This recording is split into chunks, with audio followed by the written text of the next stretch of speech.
ஐஸ்கிரீமை பிரித்து மேய்வோமா? அதுக்கு முன்னாடி யாரெல்லாம் ஃபாலோ அண்ட் சப்ஸ்கிரைப் பண்ணலையோ மறக்காமல் ஃபாலோ அண்ட் சப்ஸ்கிரைப் பண்ணுறேங்க. திடீர்னு ஒரு நாள் ஏதோ ஒரு சைட்டில் ஏதோ ஒரு ஆஃபரை போட்டான். நாங்கள் சும்மா இருப்போமா?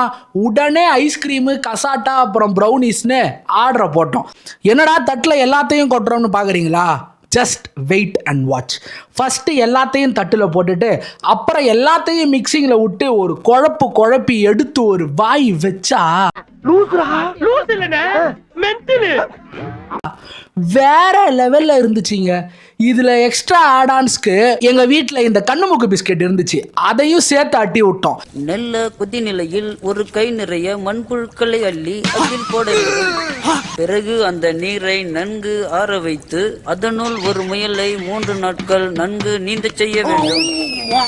இங்க ஒருத்த ஸ்பூன்ல சாப்பிட, நான் அதை கையில குழப்பி சாப்பிடன்னு ஒரே குஜாலா போச்சு. இதுல இந்த ஐஸ்கிரீம் குழம்புக்கு சண்டை வேற.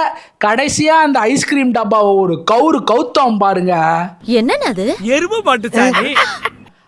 அப்படி இருந்துச்சு. அதை கவுத்து முடிச்சிட்டு மிச்சம் இருந்த ஐஸ்கிரீமை பிரிச்சு மேஞ்சோம். நம்ம ஷாஜுலாம் ஐஸ்கிரீமை குடிச்சே காலி பண்ணிட்டான். குடிடா, நல்லா குடி.